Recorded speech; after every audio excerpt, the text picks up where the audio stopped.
Good evening, everyone. Whether you are in your car, you're sitting in your chair at home, or you're on your couch, I want you to stop whatever you're doing, okay? Stop whatever you're doing. What we're going to do is I'm going to count to 3.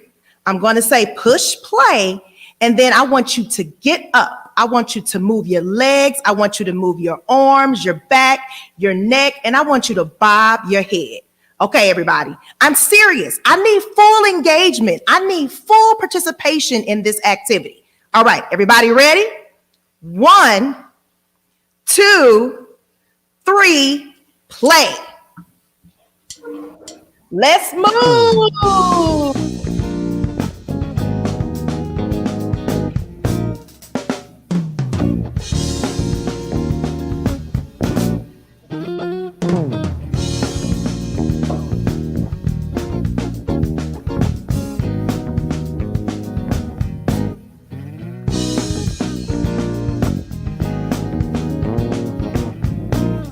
Let's move, smile, bob those heads.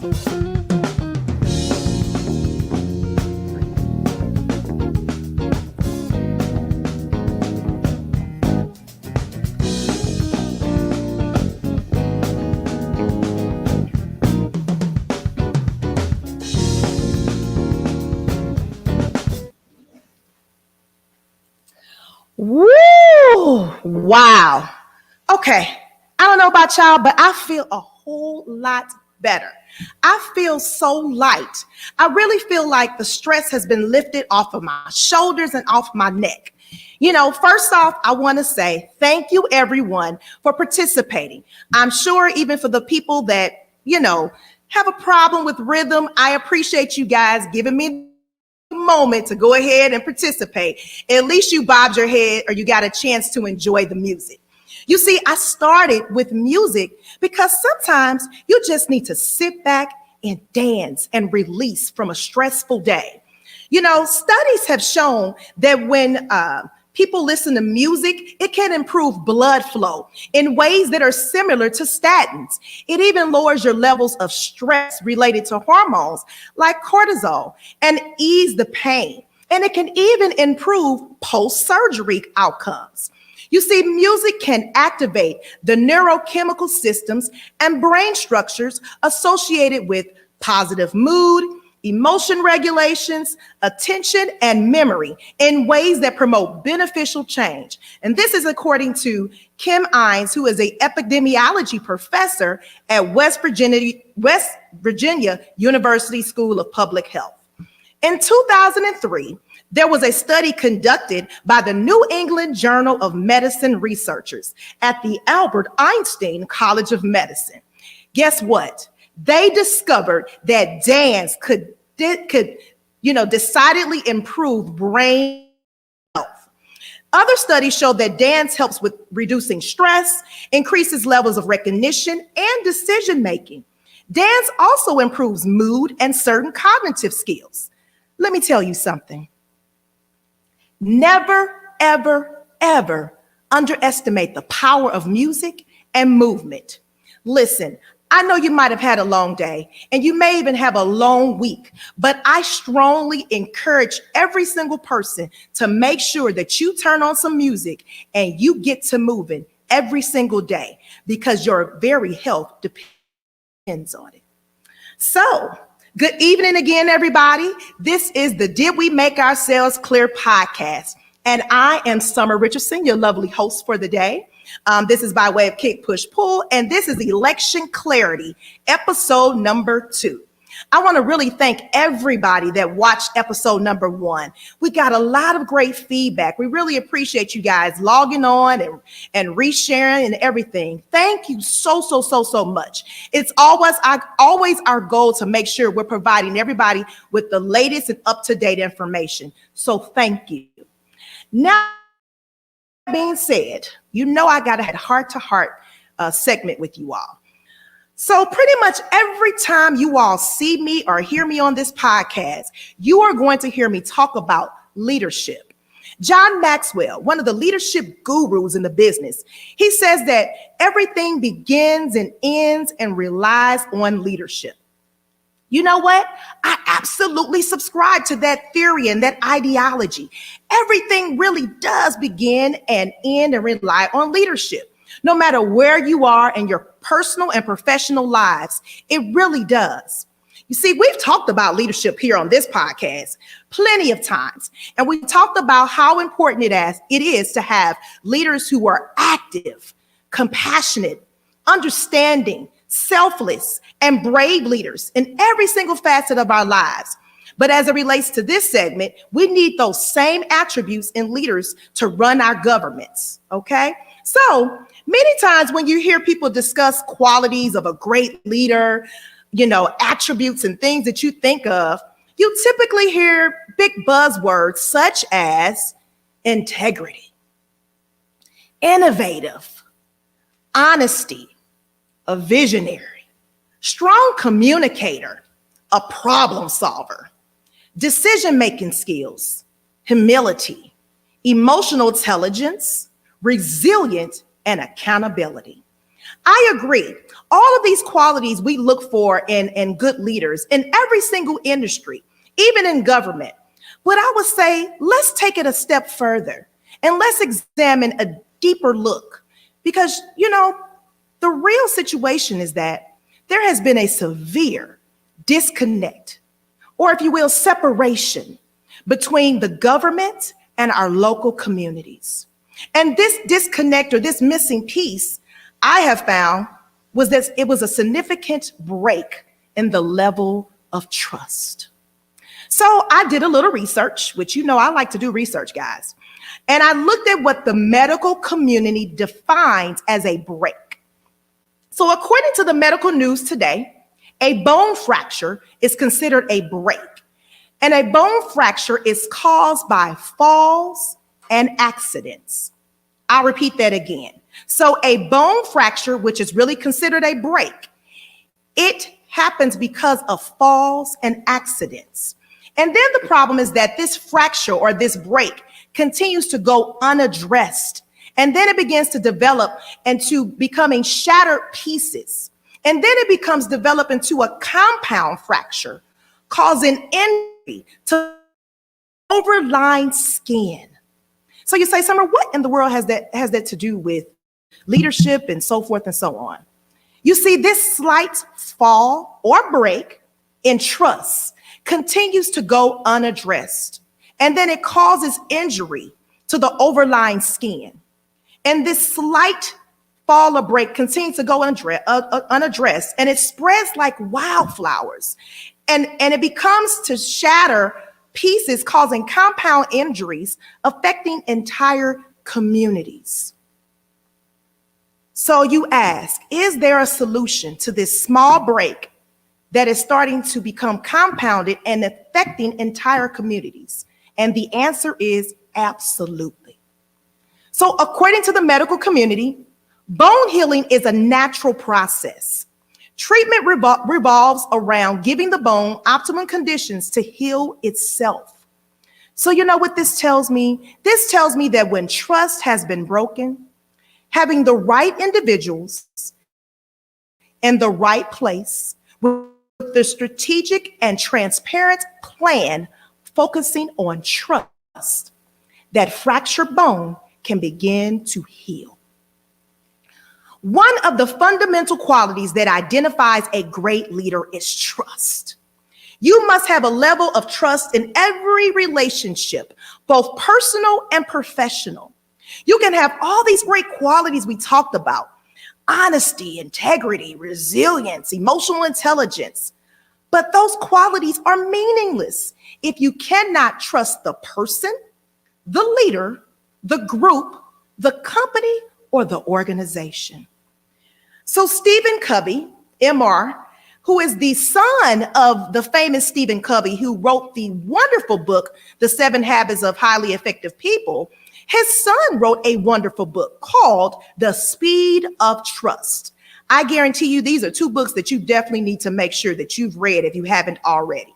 But he defines trust as this: the ability to establish growth, extend, and restore trust with all stakeholders, customers, business partners, investors, and co-workers is the key to leadership competency of the new global economy.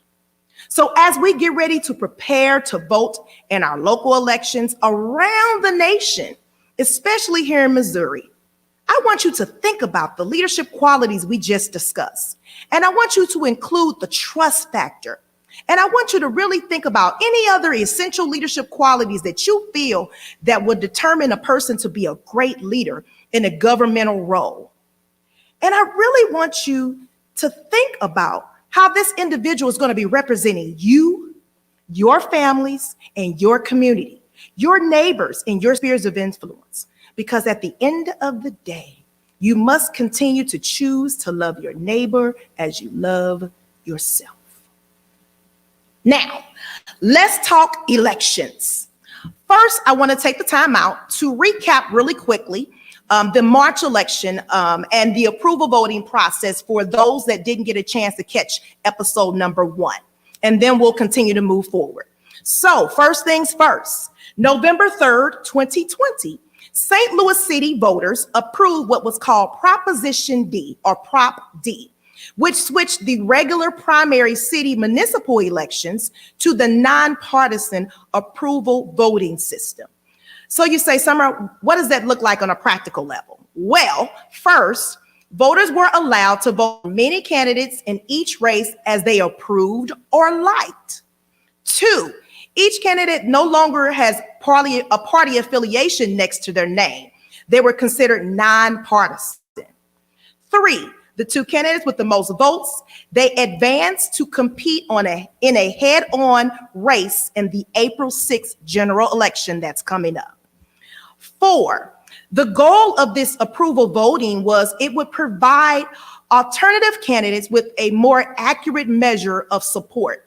And this is according to the Center for Election Science, which was the big, huge organization that was really behind the push to get Prop D and the voting, the approval voting systems in place here locally. Pretty much, if you're a person that really is, a lot of people don't know you that well, you don't have a dynasty or anything, it gave those candidates an opportunity to be able to play on an even playing ground, okay?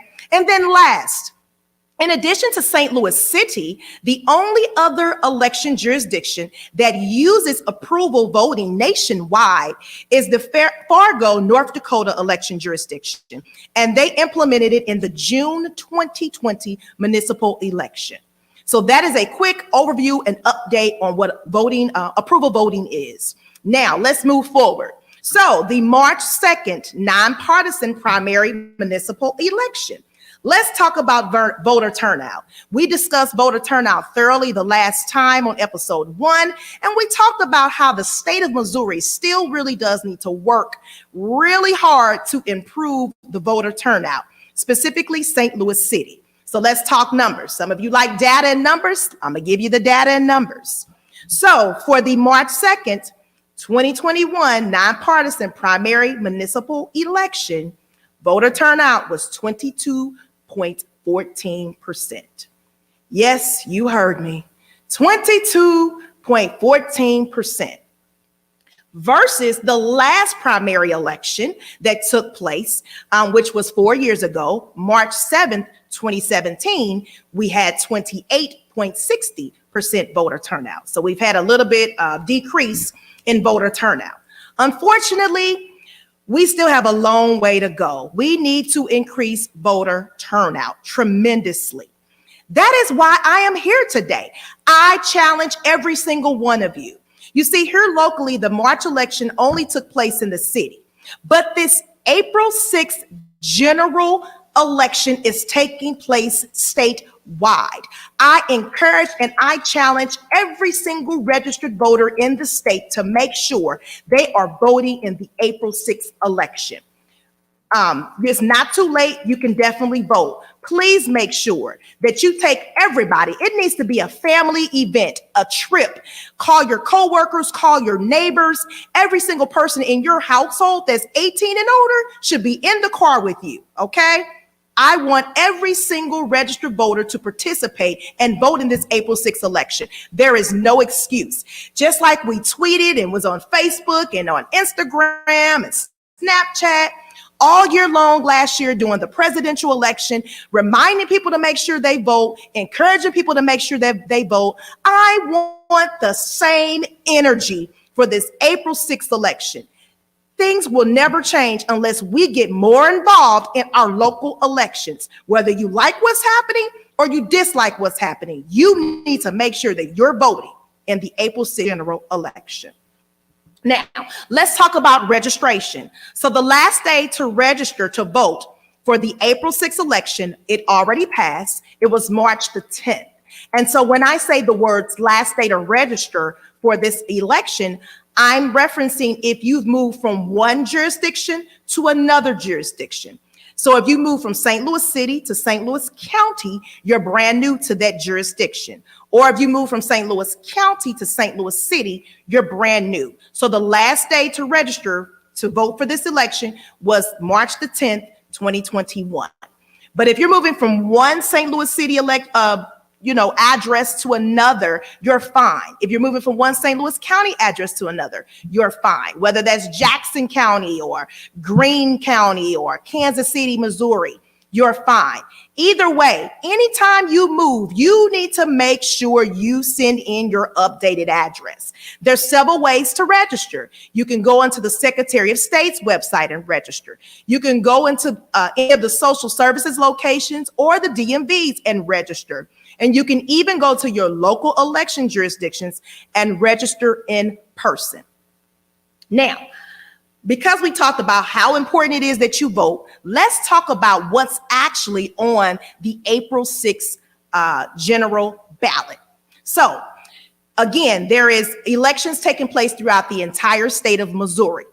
So in St. Louis County and St. Charles County and the other various counties throughout the state, the general consensus of things that are on your ballot are alderpersons, council members, school board members and directors, mayors of the different municipalities, trustees, and several different propositions related to your neighborhood.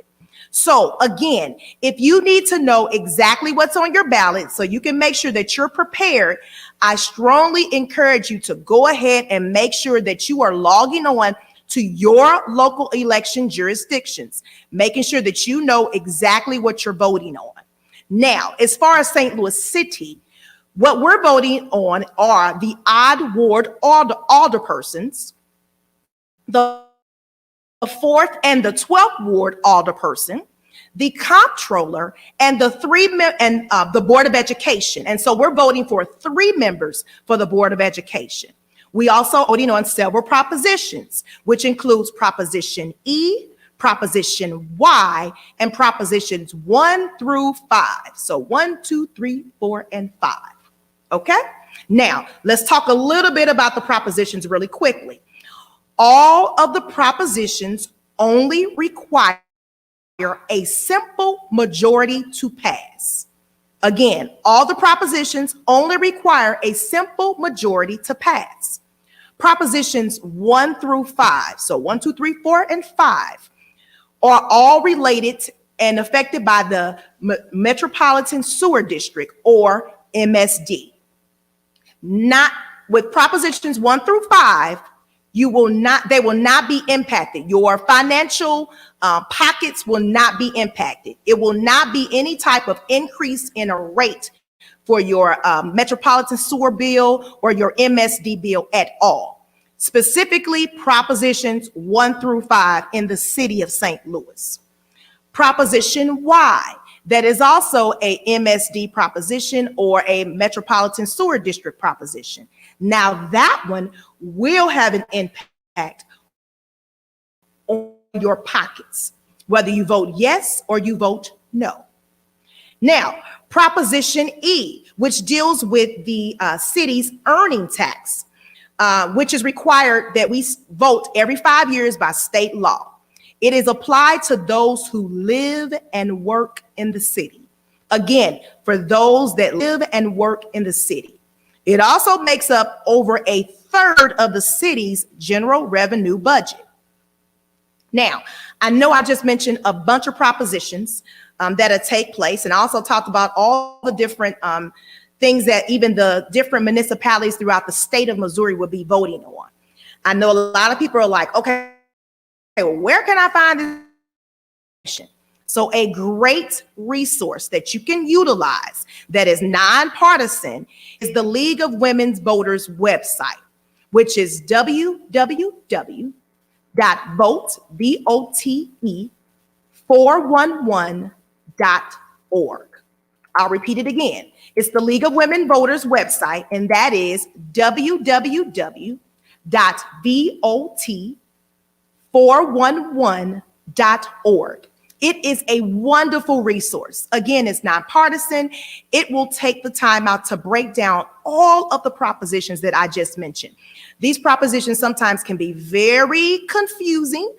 They're often written by people that are of legal backgrounds. And so the League of Women Voters website does a really good job of explaining to you how the proposition is, what it means to vote yes, and what it means to vote no, and how if you vote yes, how it will impact you in your neighborhood, and if you vote no, how it will impact you in your neighborhood. It's a wonderful resource. Again, nonpartisan. It's not going for or against any type of proposition. You can also use this as a great resource to look up several of the candidates that are running for office, especially the school board members. You want to make sure you take a look. A lot of times it has information about who they are, their platforms, what they stand for, their websites, so forth and so on. So please use this great resource to make sure you do plenty of research before you go and cast your ballot on election day. Now, the hot topic in the city of St. Louis, which is we are now electing a brand new mayor in the city of St. Louis. So I want to point out something very significant that I'm extremely excited about. In honor of National Women's Month, for the first time, we have two women competing against each other for the executive leadership position in the city of St. Louis. And I, as a woman, am very excited and very proud. Men, I love you. You guys are awesome, but I'm really excited about a woman, two women, first time competing for this great executive position. So hats off to both of those two individuals. And those individuals that are running for mayor are Treasurer Tashara Jones, and then Alderperson of the 20th Ward, Kara Spencer. Now, you can catch plenty of information. They have been out doing debates. They've done live town hall meetings. They've had individual interviews, and you can catch a lot of this. A couple of places is Fox 2 Now. That is where they actually did a live debate. You can also catch the town hall individuals where they even were asked questions from the audience at KMOV Facebook page live. They also were on Demetrius Johnson's show on yesterday, actually on Sunday, on Hot 104.1.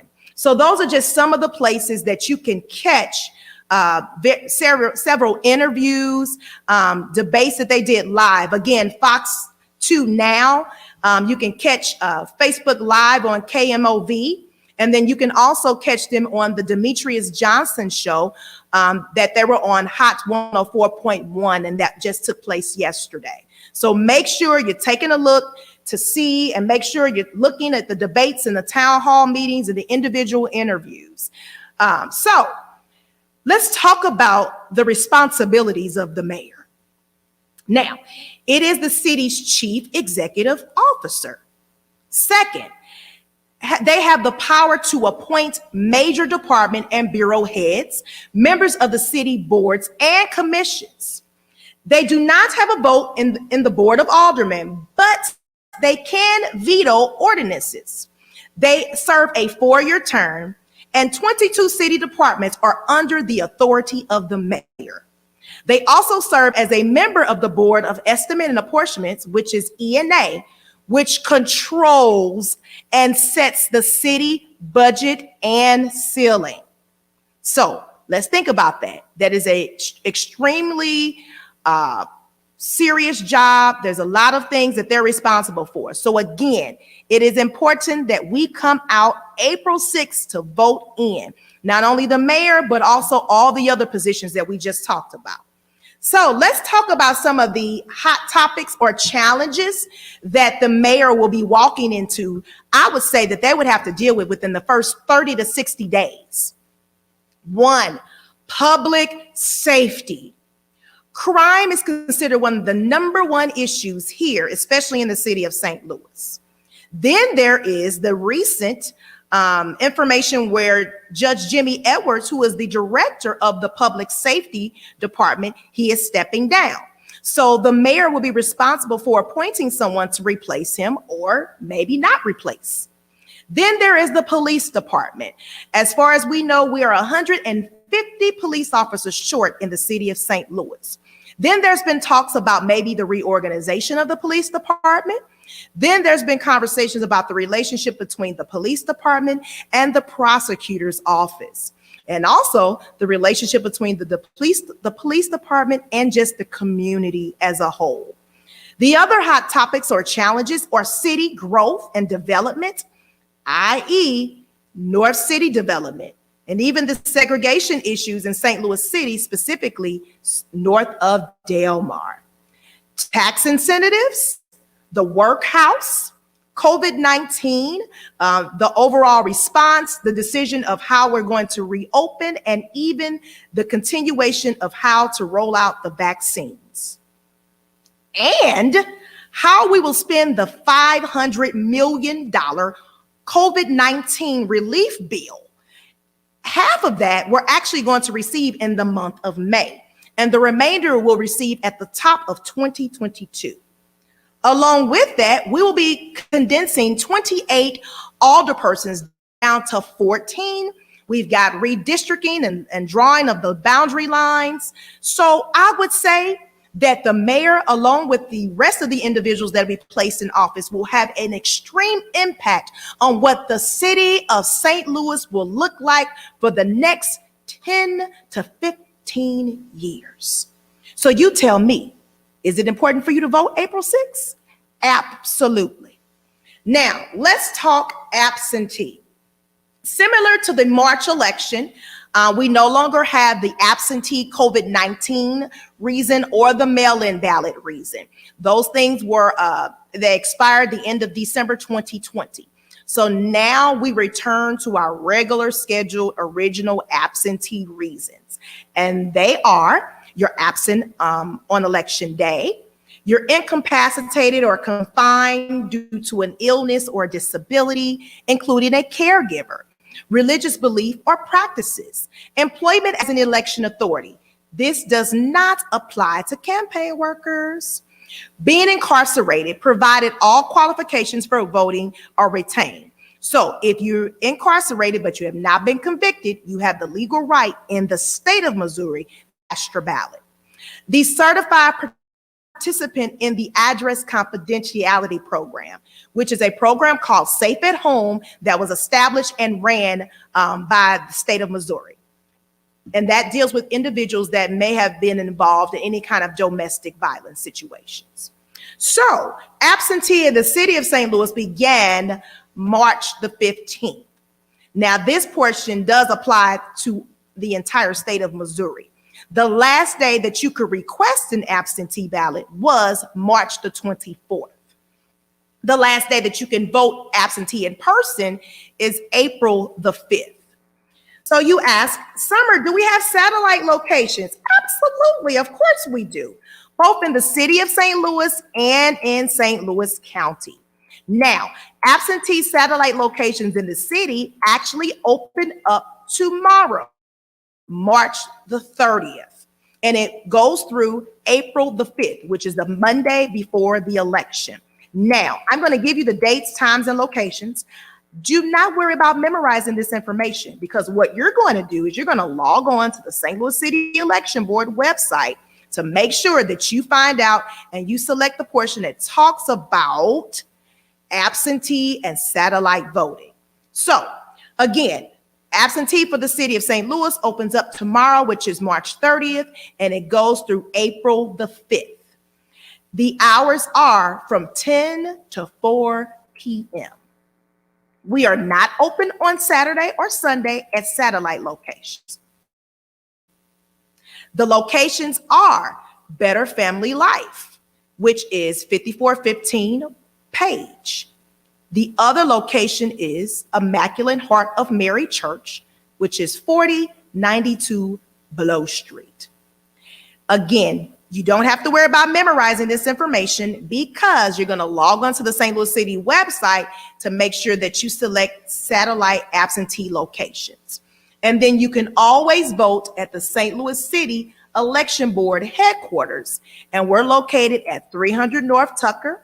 We're open Monday through Friday from 8 to 5. We will also be open on this Saturday, April the 3rd, from 9 to 1. So again, log on to the St. Louis City Election Board website, and then you will be able to find out about absentee. So again, it's March the 30th through the 5th,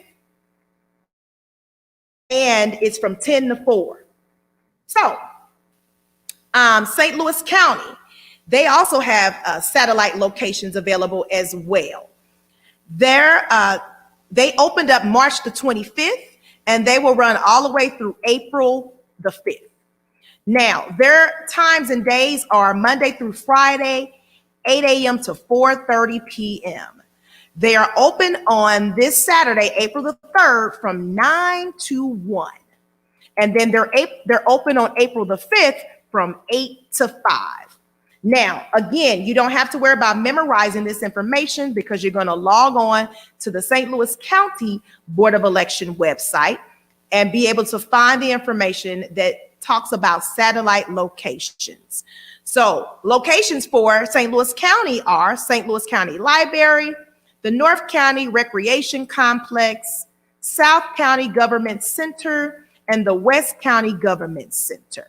Okay, so you can also vote at their headquarters, at St. Louis County Board of Elections headquarters. And again, you will log on to the St. Louis County Board of Election, and then you can go ahead and put your address in. It will even let you know if there are long lines at the satellite location, so you won't have to worry about waiting in line too long. So again, make sure that you're logging on to your local election jurisdictions websites, St. Louis City and St. Louis County, to make sure you know exactly when absentee is open and more information on the satellite locations. So you say, Summer, I'm fine. I don't qualify for absentee or satellite. I think I'm going to go ahead and go vote in person. Wonderful. We're really excited that you're going to do that because, again, it's going to be a family trip and a family adventure. You're taking your family, your neighbors, your friends, your coworkers. You're going to remind everybody, go and vote April 6th. With that being said, our polling locations are still COVID and PPE supplies. We have everything that you need: sanitizer, gloves, masks, disinfectant spray, social distancing markers on the ground. We have the plexiglass separating you from the poll workers. We've got the Q-tips, pens, everything you can think of that you will be able to go and vote in the polling place safely. Now, everyone needs to make sure that they have an election day voting plan.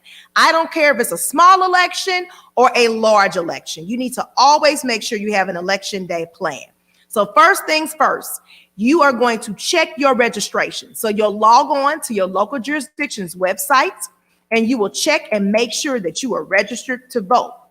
2, you want to make sure that you know where your polling places are. So again, you want to make sure that you log on to the local election jurisdiction's website. You can always go to the Secretary of State's website, sos.mo.gov. You want to make sure that you utilize even the League of Women Voters website to look up and make sure that you know where your polling place is. Once you log on, you type in your address, it'll give you your polling place, the location, the name, the address, and even what door to enter in. Next, you want to make sure that you print out a sample ballot. I just gave you everything that is on the city's ballot. And then we talked about some of the things that will be on the county's ballots. So you make sure that you take that sample ballot with you. That way you're not confused when you get to the polling place and you're saying to yourself, oh my goodness, I didn't know that this was all on the ballot. Well, I put together my election day plan. I did my research. I did my homework, and I got my sample ballot. I've looked over everybody and I know exactly what I want to vote for. So take the sample ballot with you. It's your best friend. Then you want to make sure you bring all acceptable forms of ID. And I know everybody's hearing about things that are going on in Jeff City, that there's been changes to the voter ID laws, which is true. But as of right now, the same acceptable forms of ID are exactly the same. Your driver's license, your Missouri state ID, your utility bill, those voter notification cards that we send out that are like those index cards that you often throw away. Hold on to those. Those are very helpful and useful. You can use that to vote on election day. So next thing, you want to be prepared because there may be a line. I know we just talked about the voter turnout in March, which was a little sad, but we just talked about that everybody's going to go vote in April 6th. So there should be long lines. And as a result of that, you want to make sure that you pack any kind of drinks or snack with you. Then you want to make sure that you're wearing comfortable shoes for you and your families, just in case you have to stand in line. And then most of all, you want to make sure that you are being patient. Patience, patience, patience. Now, so we've listed a number of different helpful websites. We've talked about leadership. We've talked about what's on the ballot and what to expect. You guys can continue to follow me on all social media platforms at Summer Richardson Kick Push Pull. I am a resource. If you have any questions at all, please reach out. Again, I am a resource. Please reach out. I'll say it again. I am a resource. Please reach out. I've got plenty of information. If I don't have the answers, I promise you, I will find the answers and get you the answers. Even if you see or experience something interesting on election day, I'm checking my social media. So please make sure you reach out. In closing, never, ever, ever underestimate the power of music and movement. Know that you are God's greatest creation. Now go out and fulfill your purpose unapologetically because someone is waiting on you.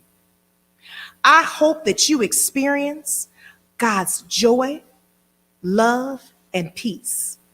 Stay safe and remember to always love your neighbor as you love yourself. Peace, my friends, until we meet again. And this is Did We Make Ourselves Clear? Summer Richardson, Election Clarity, Episode 2. Thank you.